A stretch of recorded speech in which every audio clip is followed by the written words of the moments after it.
Hello，同學仔，大家好啊！咁今日想講下大小調點樣做啦。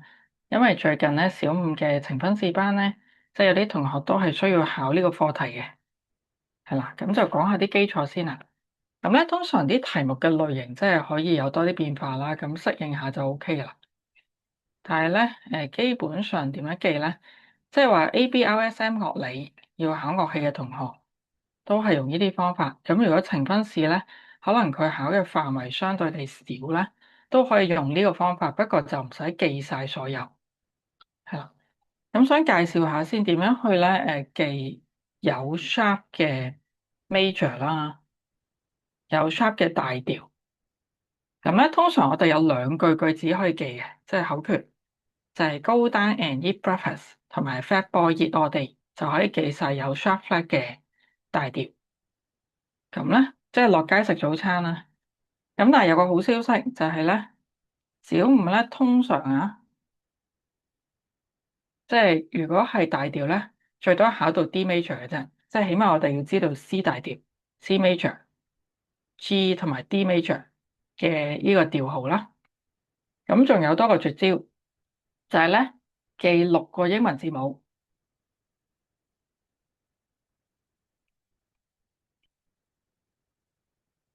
咁咧有咩用咧？就係如果 G major、G 大調就係一個 F sharp，D 大調就係 F C sharp。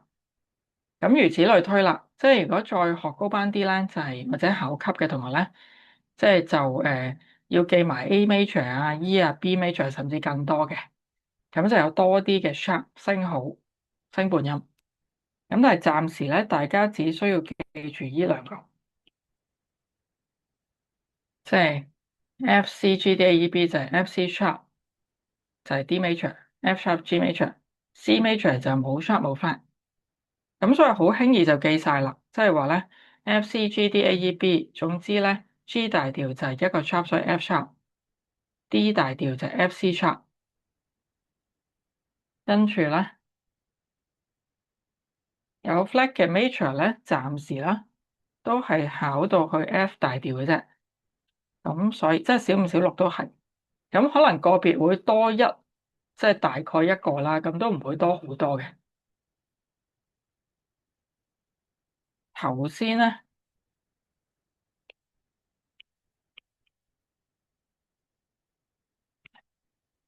即係頭先咧就話 F C G D A E B。而家調翻轉諗啦，其實咧同一組嘅英文字母可以相反方向記到 sharp 同 flat 嘅，即係 F major 咧就係一個 B flat，B flat major 就係 B flat。咁咧最直接嘅方法咧就係點樣揾個小調咧？我哋記住大細孖寶。總之咧，暫時啦，我哋如果淨係有 sharp 嘅 major，有呢3個大調啦，C 大調嘅相對小調，即係我哋叫做 relative minor，相對小調啦。就係 A，咁咧暫時大家用個比較簡單啲嘅方法咧，可以淨係記英文字母降兩級就 OK 啦。其他深啲嘅理論咧，即係有需要先再學咯。就係 C 大調降兩個英文字母去到 A，就係 A 小調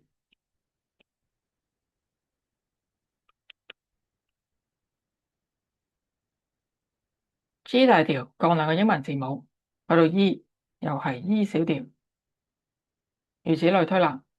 D 去到 B，B 小調，D 大調。好啦，咁係咩意思咧？即係話 A 小調同埋 C 大調都係冇 sharp 冇 flat 嘅。G major、G 大調頭先話有一個 F sharp 嗰個調號，所以咧 E 小調一樣都有一個 F sharp。D 大調有 F C sharp，B 小調都係有 F C sharp。咁所以暫時咁樣記就 OK 噶啦。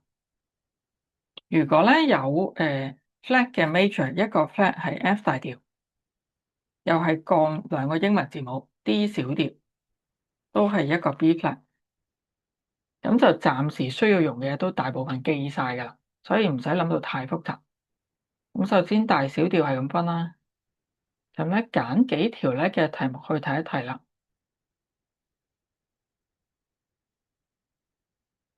咁咧呢度即係當然就預計唔到 exactly 會出咩啦，不過咧即係適應下一啲嘅題目類型就 OK 啦。即係佢話五線譜上以音符畫出 A 小調上行音階，在音符下寫上相關的音名。首先我哋就諗翻大細孖寶 A 小調，諗翻咩大調先？升兩個英文字母就係 C 大調，即係冇 sharp 冇 flat，咁咧就好放心咧。通常啲卷有時就畫埋俾你嘅嗰個高音譜號，由 A 開始去畫嗰個音，即係音階，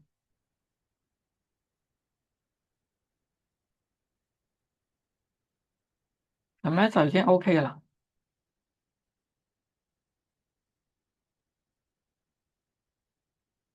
咁呢個叫自然小調，有啲學校就有教埋咧和聲小調嘅，就係升第七音半音。咁所以咧考呢啲題目咧，你無論寫自然小調定係和聲小調咧，睇翻先。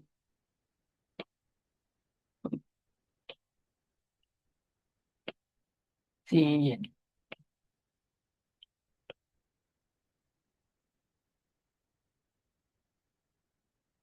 自然嘅小調啦，或者咧和聲小調 harmonic minor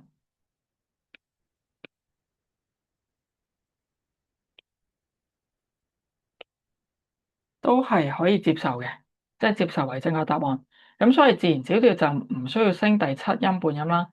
如果你想寫和聲小調嘅音階都得，呢度咧加翻一個 sharp，咁就 OK 啦。即係個位置要準確啲啦，就係最上嗰個 space 啦，就唔好畫咗落去條線嗰度。咁已經 OK 啦，即係話唔使記太多嘢咯。A 小調對應 C 大調，冇 sharp 冇 flat，本身嗰個調號。咁由 A 開始畫個音階上行，畫晒8粒音。如果中意用和聲小調音階升埋第七音，係啦，第一類。第二類又參考下啦，看看以下的音階在呢個上面填上或者圈出答案，即係咩調同埋上行定下行啦，即係咩嘅大或者小調啦。咁咧有個 tips，首先咧，其實如果大家識睇譜嘅話咧，你見到第一個音係 D 咧，已經知道咧好大機會係小調噶啦。點解咁講咧？因為你呢個 B flat 咧，如果仲記得 F C G D A E B，B flat 第一個 flat 嘅，應該話有一個 flat 嘅 major 咧就係 F major，F 大調。所以咧，如果佢唔係 F 音開始咧，即係好大機會係小調啦。咁的確咧，降兩個英文字母就係小調啊嘛。好，咁咧，所以呢度咧就唔使多諗，拆咗佢先。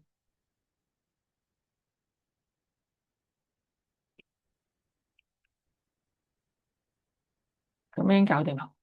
D 小調的上行音階，再加埋咧，呢度又真係第七音，即係佢唔係自然小調，佢係和聲小調，咁已經 KO 咗啦。啊，所以都唔係太難嘅啫。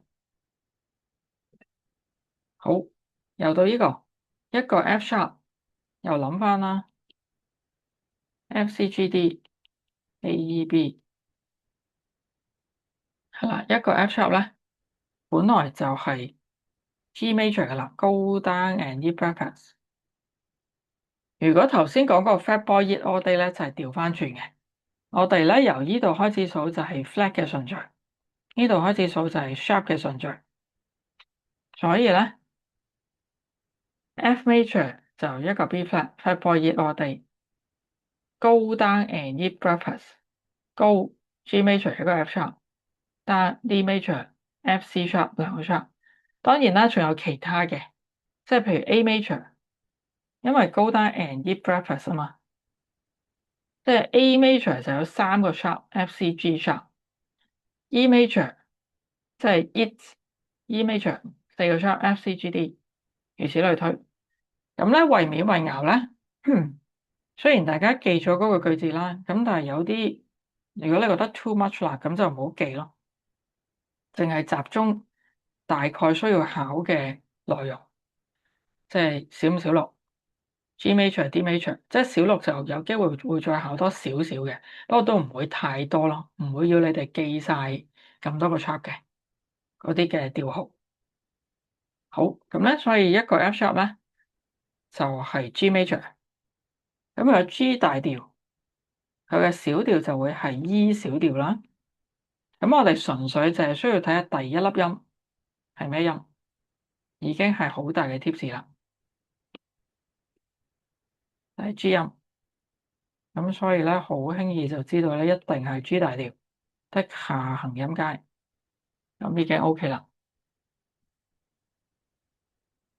跟住咧可以睇多一兩個啦，就差唔多啦，即係適應下啲題目類型。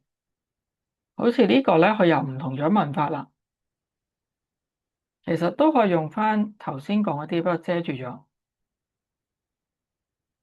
首先咧，佢呢個都係比較調號你 key signature，叫你填翻大，即係分別填翻大調同埋小調係咩音名先啦。下面仲叫你咧，即係寫翻嗰個音符。咁我哋試下啦。點解叫做都同埋嗱咧？都同埋嗱係啦，呢度應該咧嗰個嗱係下面一撇。點解會係咁咧？因為大家諗下，如果 C 大調降兩個音，就係佢嘅小調嗰個音名咧。如果 C 係度，即係都啦，都 T 啦，就係咧嗰個 A 音。如果 G 大調係都咧，GFE 係小調嘛，都係都 T 啦，就係嗰個小調啦。如此類推。咁我哋試下先啦。呢個係 G 大調嘅呢個 G 聲力場調號啦。咁所以先寫咗 G 大調同埋 E 小調先，可以用細階去代表嘅。咁咧就畫翻嗰個相應嘅音符。呢度通常考卷咧都會有一個譜號幫你寫埋啦。如果真係冇，咪自己畫咯。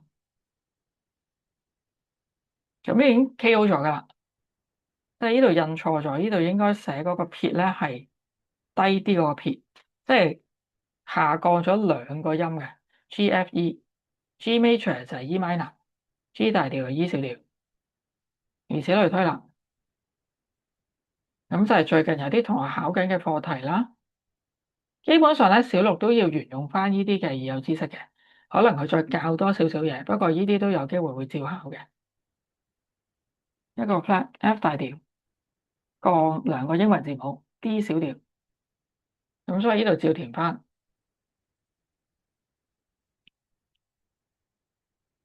D 小調，即係小調咧用細階咧會方便啲睇。咁 F 音、D 音，都係，即係嗰個撇要喺下面，即係低啲。咁咧有啲同學就問咧，如果畫高咗得唔得㗎？如果佢唔係畫呢個 F，同呢個 F 同呢個 D 得唔得㗎？都得嘅，OK 嘅，兩個都啱。係啦，所以詳情就係咁啦，即係話大小調咧有好多唔同嘅類型題目啦。咁我哋盡量每樣適應下，咁就即係如果考試遇到咧，都會反應快啲，可以即刻識做。好，咁非常好，就講到你呢度先啦。其他課題就慢慢再講啦。